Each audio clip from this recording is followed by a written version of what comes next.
चलो बच्चों, तो आज हम लोग इंग्लिश में पोएम नंबर 6 शुरू करते हैं, जो पोएम का नाम है the duck and the kangaroo. The duck and the kangaroo, इन दोनों की ही एक छोटी सी ये स्टोरी टाइप ये पोएम दी गई है, जिसमें कांगारू आपको पता है ना, ये कांगारू वो हमेशा उछलता कूदता रहता है कि वो सबसे बड़े जंप के लिए वो फेमस है कांगारू। ठीक है ना, कि वो बहुत बड़े बड़े जंप लगाता है हमेशा। और डक डक हमेशा पानी में जो है वो बैठा रहता है, डक पानी में रहता है। तो यहाँ पे स्टोरी टाइप ऐसे दिया हुआ है कि ये डक जो है वो कांगारू को देखकर ऐसा कहता है कि यार, तुम तो पूरा दिन उछलते कूदते रहते हो, यहाँ वहाँ घूमते रहते हो, पूरी दुनिया तुमने देखी है, और मैं तो बस इस छोटे से पानी में ही रहता हूँ, इसके बाहर मैं कभी नहीं जा पाता। और ये डक कांगारू से रिक्वेस्ट करता है कि भाई प्लीज़ मुझे यहाँ से बाहर ले जाओ, और मुझे भी तुम अपनी तरह ये पूरी दुनिया दिखाओ, कि भाई बाहर की दुनिया भी मुझे दिखाओ और समझाओ। ऐसा ये डक कहता है, और कांगारू कांगारू उसके लिए तैयार हो जाता है। वो डक को जो है वो बाहर की दुनिया दिखाने ले जाता है, पानी के बाहर उसे ले जाता है। और ये उन दोनों के बीच की जो कन्वर्जेशन है ना, वो यहाँ पे पोएटिक फॉर्म में दी गई है, पोएम के फॉर्म में यहाँ पे समझाई गई है।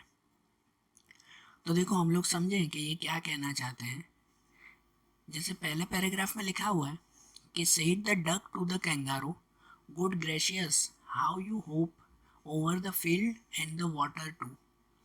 Said the duck to the kangaroo, ये डक जो है वो कांगारू को कह रहा है कि गुड ग्रेशियस, कि भाई देखो कि भाई कितनी अच्छी बात है, हाउ यू होप, कि भाई तुम कितना अच्छा होप मतलब जंप लगाते हो, over the fields and the water too, कि इन फील्ड्स, इन मैदानों के ऊपर, इन पानी के ऊपर भी तुम कितनी अच्छी तरह से जो है वो जंप लगा लेते हो। As if you never would stop, भाई तुम जब चलते हो ना तो ऐसे लगता है कि जैसे तुम कभी रुकोगी ही नहीं। My life is bore in this नेस्टी pond, ये डक कह रहा है कि भाई मेरी लाइफ बोर मतलब बोरिंग हो चुकी है। इन दिस नेस्टी पॉन्ड, ये नेस्टी पॉन्ड मतलब इस छोटे से तालाब में, छोटे से गंदे तालाब में मेरी लाइफ यहीं पे ही बोरिंग हो चुकी है, यहीं पे ख़त्म हो जाती है। And I long to go out in the world beyond, और भाई मुझे भी I long to go out मतलब मुझे भी इच्छा है बाहर की दुनिया देखने की, बाहर के नज़ारे देखने की। I wish I could hop like you, said the duck to the kangaroo. वो क्या कह रहा है कि I wish I could hop like you, कि काश मैं भी तुम्हारी तरह होप मतलब जंप लगा सकता। वो डक कह रहा है कि काश मैं भी तुम्हारी तरह जंप लगा सकता, तो भाई मैं भी बाहर की पूरी दुनिया देख पाता। फिर देखो आगे क्या कहते हैं कि please give me a ride on your back, said the duck to the kangaroo. ये डक अब कांगारू को रिक्वेस्ट कर रहा है कि भाई please give me a ride on your back, कि भाई मुझे तुम अपनी पीठ पे बिठा कर थोड़ा सा घुमा के आओ, भाई मुझे भी बाहर घुमाने ले जाओ। I would sit quite still and say nothing but quack. वो डक क्या कह रहा है कि मैं चुपचाप बैठूंगा वहां पे, कुछ भी नहीं बोलूंगा, सिर्फ क्वैक बोलूंगा। डक तो वैसे भी सिर्फ क्वैक ही कहता है ना, और क्या कहता है। तो यहाँ पे वही लिखा हुआ है ना कि I would sit quite still, कि भाई मैं चुपचाप एक ही जगह तुम्हारी पीठ पर बैठा रहूंगा, and say nothing but quack the whole of the long day through. The whole of the long day through मतलब पूरा दिन मैं ऐसे ही बैठा रहूंगा और कुछ भी नहीं करूंगा। and we would and we would go to D and the jelly बोली। इसका मतलब वो डक कह रहा है कि हम सब जो है वो ये डी एंड जेली बोली जो प्लेसेस के नेम है, कि हम यहाँ पर जो है वो घूमने जाएंगे, over the land and over the sea, कि हर जमीन पर, हर समुद्र पर हम लोग जो है वो घूमेंगे। Please take me a ride O do, वो उस कांगारू को कह रहा है कि भाई प्लीज मुझे जो है वो राइड पे लेके चलो, मुझे भी घुमाने लेके चलो, said the duck to the kangaroo. फिर थर्ड पैराग्राफ में जैसे कहते हैं कि said the kangaroo to the duck, कि अब वो कांगारू उसे डक को ये कह रहा है कि this require some little reflection. वो कह रहा है कि भाई इसके बारे में थोड़ा सा मुझे सोचना पड़ेगा। This require some little reflection, इसका मतलब कि मुझे कुछ सोचना पड़ेगा इसके बारे में, वो कांगारू कह रहा है। Perhaps on the whole it might bring me luck, कहता है कि भाई शायद शायद जो है मैं तुम्हें लेके भी चलूँ वहाँ पर। And there seems but one objection, और कहते हैं कि चलो ठीक है, देयर सीम्स मतलब ये सही है, बट वन ऑब्जेक्शन, पर एक बात है, कांगारू कह रहा है कि चलो ठीक है, मैं इसके बारे में सोचता हूँ और शायद मैं तुम्हें लेके भी चलूँ वहाँ पर। लेकिन एक ऑब्जेक्शन है कि भाई एक बात है, which is if you will let me speak so bold your feet are unpleasantly wet and cold. वो कांगारू क्या कह रहा है कि if you let me speak so bold मतलब कि अगर मुझे सच सच तुम बोलने दो, कि देखो अगर मैं एक बात तुम्हें सच सच बोलूँ कि your feet are unpleasantly wet and cold, कि देखो तुम्हारे पैर हमेशा वेट गीले रहते हैं और ठंडे रहते हैं, and would probably give me the rheumatiz said the kangaroo. वो क्या कह रहा है कि भाई इसकी वजह से मुझे जो है वो शायद परेशानी हो सकती है, and probably give me the rheumatiz. Rheumatiz मतलब कि भाई शायद मुझे परेशानी ये दे सकते हैं, सेड द कंगारू।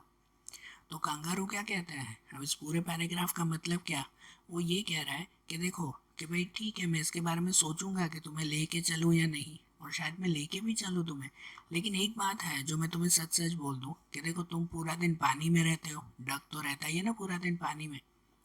तो कांगारू कह रहा था कि देखो तुम एक तो पूरा दिन पानी में रहते हो, और पानी में रहने की वजह से तुम्हारे पैर हमेशा ठंडे रहते हैं, तो इसकी वजह से वो ठंडे पैर अगर मुझे लगेंगे तुम मेरी पीठ पर बैठोगे, वो ठंडे पैर मुझे लगेंगे तो वो मुझे परेशानी होगी, तो इसलिए मैं यही बात सोच रहा हूँ। तो कंगारू उसे ले तो जाना चाहता है, लेकिन उसे परेशानी क्या है कि उसके पैर हमेशा ठंडे होते हैं, तो वो ठंडे ठंडे पैर उसे लगेंगे ना। ये बात सही है ना उसे। तो वो डक उसका क्या सॉल्यूशन निकालेगा, तो सेट द डक। तो डक अभी कह रहा है आगे के पैराग्राफ में कि as I sat on the rocks I have thought over that completely. तो डक क्या कह रहा है कि as I sat on the rocks, कि जब मैं वहाँ पत्थरों पे बैठा था ना, I have thought over that completely, कि मैंने इसके बारे में पहले ही सोच लिया था, मैंने इन चीज़ों के बारे में पहले ही सोच लिया था। And I bought four pair of four pair of worsted socks which fit my web feet neatly। तो वो क्या कह रहा है, डक क्या कह रहा है कि उसने इसका सॉल्यूशन कैसे निकालेगा। I bought four pair of वॉस्टेड socks, कि भाई मैंने जो है वो पहले ही क्या कह सकते हैं कि भाई वॉस्टेड सॉक्स, जो वो मोजे आते हैं ना गर्म मोजे, ठीक है ठंडी में पहनने वाले, कि भाई मैंने पहले ही वो गर्म मोजे लेकर रखे हैं, which fit my web feet neatly, जो मेरे वेब फीट मेरे बड़े पैरों में भी अच्छी तरह से आ जाएंगे। Fit my web feet neatly, भाई मेरे बड़े पैरों में भी वो अच्छी तरह से फिट हो जाएंगे। And to keep out the cold I have bought a cloak and every day a cigar I will smoke. और क्या कह रहे हैं, and to keep out the cold, और ठंडी से बचने के लिए, कि भाई ठंडी न लगे ना, उसके बचने के लिए आई हैव बॉट अ क्लॉक, कि मैंने एक क्लॉक मतलब एक तरह का जैकेट आता है, जैकेट जो है वो हमारे शरीर को गर्म रखे। तो वो डक कह रहा है कि ठंडी से बचने के लिए मैंने एक गर्म जैकेट भी लेके रखा है। And every day a cigar I will smoke, और रोज़ मैं जो है वो सिगार पीऊँगा, सिगरेट आता है ना, कि रोज़ मैं सिगार पीऊँगा कि उससे भी मेरा शरीर हमेशा गर्म रहेगा। All to follow my own dear true love of a kangaroo, कि भाई ये सभी चीज़ मैं सिर्फ और सिर्फ तुम्हारे लिए ही कर रहा हूँ और किसी के भी लिए नहीं कर रहा हूँ, बराबर। तो इसमें क्या कह रहा है कि जैसे कंगारू ने उसे कहा ना कि भाई मैं तो तुम्हें लेके तो चलूँगा, लेकिन तुम्हारा शरीर हमेशा ठंडा रहता है, तो वो ठंडा शरीर मुझे भी परेशान करेगा। तो इसका इलाज वो डक क्या कह रहा है कि नहीं नहीं तुम उसकी चिंता मत करो, भाई मैंने जो है वो ये मोजे भी लेकर रखे हैं, सॉक्स भी लेकर रखे हैं, मैंने जैकेट भी लेकर रखा है, मैं हमेशा सिगरेट पीता रहूँगा कि जिससे मेरा शरीर गर्म रहेगा, और अगर मेरा शरीर गर्म रहेगा तो तुम्हें कोई परेशानी नहीं होगी, ये सब मैं तुम्हारे लिए ही कर रहा हूँ, ठीक है ना, ऐसा वो कह रहा है। सो आगे के पैराग्राफ में वो कहता है कि said the kangaroo I am ready. तो ये सुनकर अब वो कंगारू कह रहा है कि हाँ ठीक है, तो मैं रेडी हूँ, all in the moonlight pale, but to balance me well dear duck sit steady. वो कहते हैं all in the moonlight pale, कि भले आज से ही मून लाइट पेल जिस कहने की बात है, वो कहते हैं ना कि भाई आज से ही जो है वो पूरी दुनिया घूमने के लिए हम निकल पड़ते हैं, but to balance me well dear duck sit steady, और कहते हैं कि भाई मैं ठीक से चल सकूँ ना, तो तुम बरोबर बैठना। जैसे हम लोग कैसे कहते हैं कि भाई गाड़ी लेकर चल रहे हैं तो जो पीछे बैठता है उसको कहते हैं ना कि यार बरोबर बैठना, हिलना डुलना मत, नहीं तो गाड़ी गिर जाएगी। तो वैसे ही ये कांगारू भी उसे डक को कह रहा है कि देखो भाई मैं बैलेंसिंग से चल सकूँ ना, तो इसलिए तुम भी बरोबर बैठना।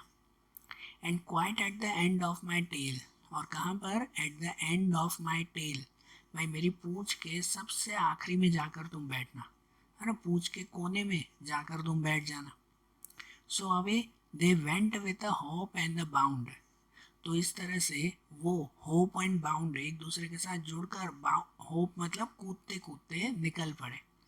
And they hopped the whole world 3 times round, और उन्होंने पूरी दुनिया का 3 बार चक्कर लगाया। ऐसे होप करते हुए मतलब कूदते कूदते पूरी दुनिया का 3 बार उन्होंने चक्कर लगाया। And who so happy, oh who, as the duck and the kangaroo, और तुम ही बताओ कि हु सो हैप्पी, कि कौन ज़्यादा खुश होगा, कि वो डक कि वो कंगारू। कहते हैं ना कि उन दोनों से ज़्यादा शायद और कोई भी खुश हो पाएगा नहीं। कहते हैं ना, जब उसे डक ने पूरा जो है वो सॉल्यूशन बताया कि हाँ भाई उसे कोई चिंता नहीं होगी, कोई ठंडी नहीं लगेगी, तो वो कांगारू भी रेडी हो गया कि हाँ चलो फिर तो पूरी दुनिया घूमने चलते हैं। और कांगारू ने कहा कि तुम मेरी टेल के, मेरी पूंछ के एकदम कोने में जाकर बैठ जाना, और जरा सा भी हिलना डुलना मत, कि जिससे हम लोग अच्छी तरह से जा सकें।